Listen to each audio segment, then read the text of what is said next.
What if I told you that the source of all your suffering is not your circumstances, not your past, not other people, but a single quiet force living inside your own mind? And what if I told you there is a way out right now in this very moment? Welcome to Audiobook Horizon. Today we explore one of the most transformative spiritual books ever written, by Eckhart Tolle's The Power of Now. Since its publication, this book has changed millions of lives across the world. It has been called a manual for inner peace, a guide to spiritual awakening, a path out of suffering. But more than any of that, it is an invitation to stop living in your head, to step out of the endless stream of thought, and to discover the extraordinary stillness that is already waiting inside you, right now, in this moment. Let's begin. Part 1, You Are Not Your Mind. Tolle opens with a deceptively simple question. He asks, who are you, really? Most of us would answer with our name, our career, our history, our relationships. But Tolle says gently, no, all of that is just content of the mind.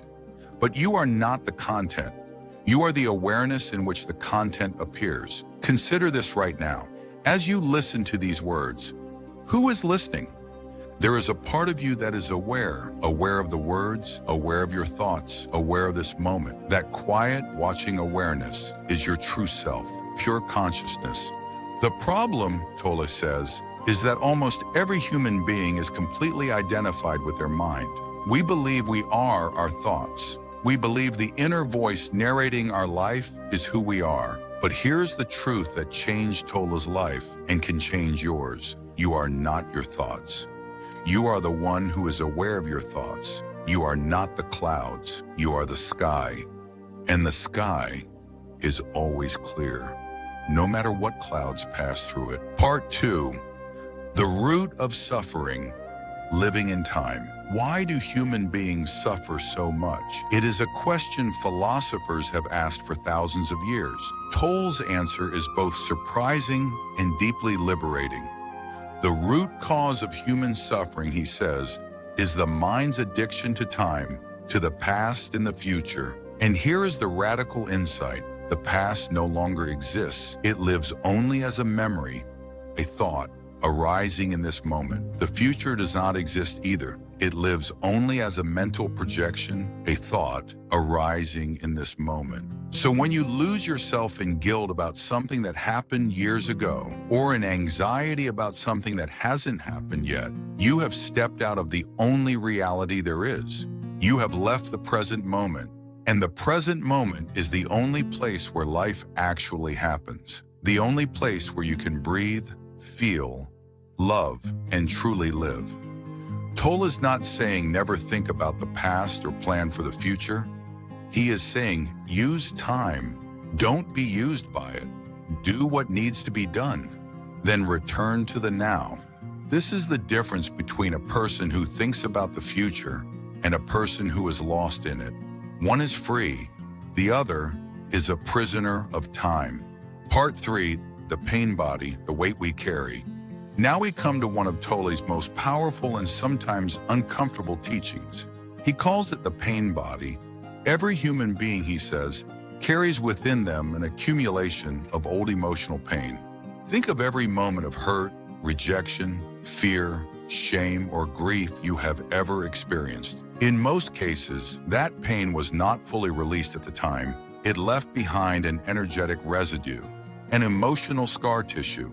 And over the years, this residue layers upon itself until it becomes what Tolle calls the pain body, a dense, heavy field of old pain living in your energy field, in your physical body.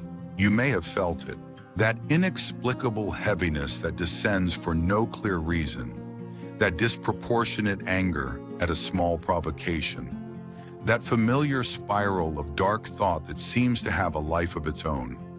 That is the pain body activating. And here is the truth Tolle reveals. The pain body needs to feed. It sustains itself by generating more pain. It will create drama, conflict, just to produce the emotional charge it needs to survive. The way out is not to fight it, not to suppress it. The way out is radical awareness. When the pain body activates, simply notice it. Say inwardly, "My pain body is active right now. I can feel it, but it is not me. I am the awareness that observes it." In that moment of observation, the pain body begins to lose its grip because it cannot survive in the light of conscious presence. Like darkness, it dissolves the moment you shine a light on it. Part 4, Portals into the Now, Practical Steps. So how do we actually do this? How do we return to the present moment? Tolle gives us several portals, entry points into now. The first portal is breath, a single conscious breath. Right now, feel the air entering your nostrils. Feel your chest rise.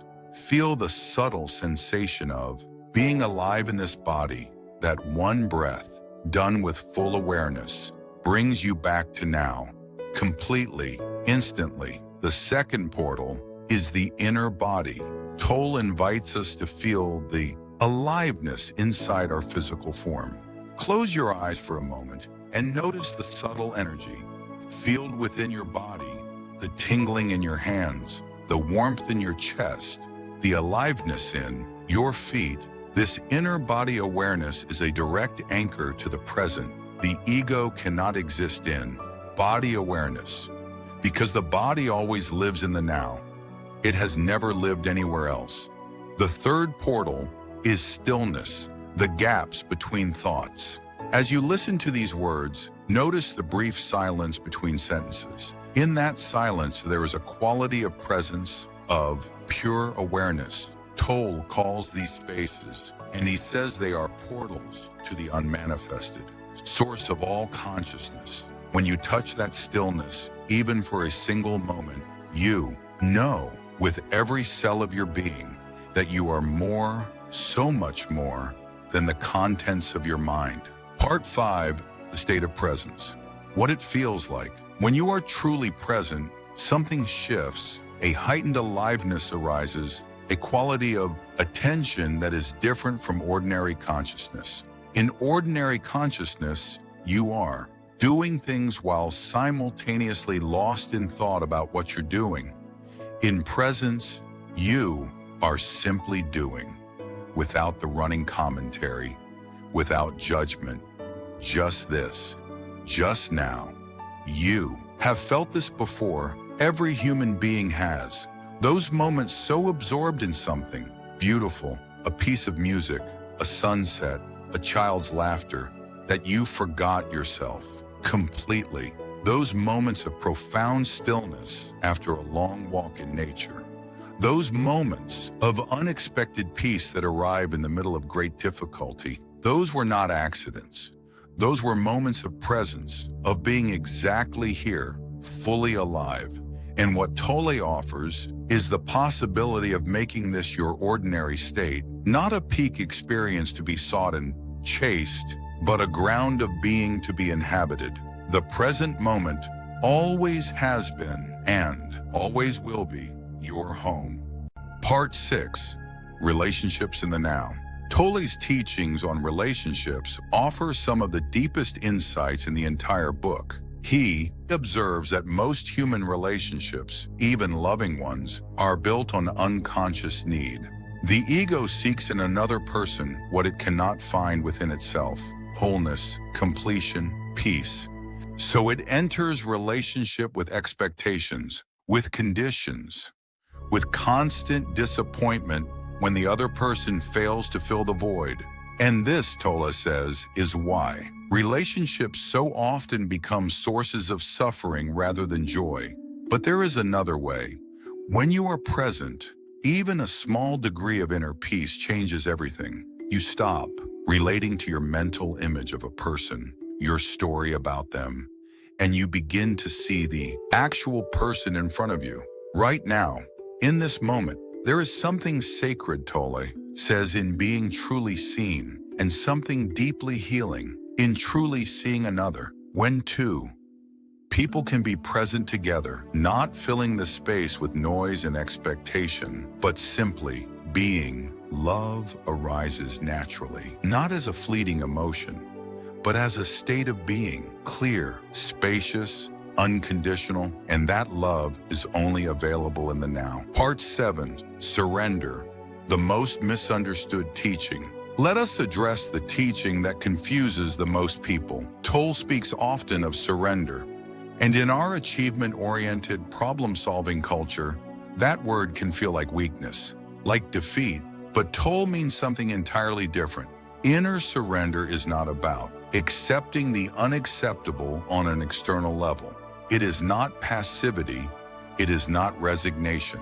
It is, he says, the most powerful and intelligent thing a human being can do. When a difficult situation arises in your life, instead of immediately reacting with resistance, this shouldn't be happening, this is wrong, you pause. You accept the reality of this moment as it is, not as you wish it were, not as you fear it might become, but as it is right now. This inner acceptance doesn't mean you do nothing. It means the action you take emerges from clarity rather than panic, from wisdom rather than fear. Tolle writes, whatever the present moment contains, accept it as if you had chosen it, because in doing so, you transform it. This single sentence, if truly understood and lived, has the power to end suffering, because suffering is not caused by pain. Suffering is caused by our resistance to pain. Pain is inevitable. Suffering is optional. Part 8, what enlightenment really means. We come now to the most liberating teaching in the entire book, Tolle's redefinition of enlightenment. For most people, the word conjures images of robed monks sitting in silence for decades, of rare saintly beings living in bliss, entirely removed from ordinary life. But Tolle strips away all of that. Enlightenment, he says, is simply this: your natural state of consciousness when it is no longer filtered through the distortions of the ego mind. It is not a state you need to create. It is a state you need to uncover. It is not distant. It is not reserved for the few. It is available to you right now, in this very moment, as you listen to these words. The moment you become aware of your own awareness, the moment you notice the thinker behind the thought, that gap, that space of pure, quiet noticing is enlightenment, not the final destination, but the first true step. And Tolle is honest. You will not stay there. The mind will come back. Old patterns will reassert themselves. But every moment of presence, every conscious breath, every glimpse of the sky behind the clouds weakens the hold of the ego. And over time, slowly, gently, without force, the now becomes your home. The Power of Now is not a book you read once and put on a shelf. It is a book you return to again and again, again and again, because its teaching is not intellectual. It cannot be understood by the mind. It can only be recognized by the awareness that is already beyond the mind. Eckhart Tolle's own awakening came suddenly at the lowest point of his life. At 29 years old, in profound despair, he woke the next morning and the world looked different. Not because anything had changed outside him, but because he had stopped identifying with the voice in his head. He found what was always there, beneath the noise, beneath the story, beneath the suffering, a stillness, a peace, a presence. And his life's work has been to point others toward that same discovery. So we leave you with one simple invitation. In the next quiet moment you find today, stop, breathe, feel the aliveness in your body, and ask yourself very gently, what is here right now in this moment? You may be surprised by what you find. Thank you for listening to Audiobook Horizon. If this summary has opened something in you, we invite you to go deeper. Read the full book, sit with its teachings, do like, share, and subscribe for more audiobook summaries that change how you see the world. And we will meet you again in the next one.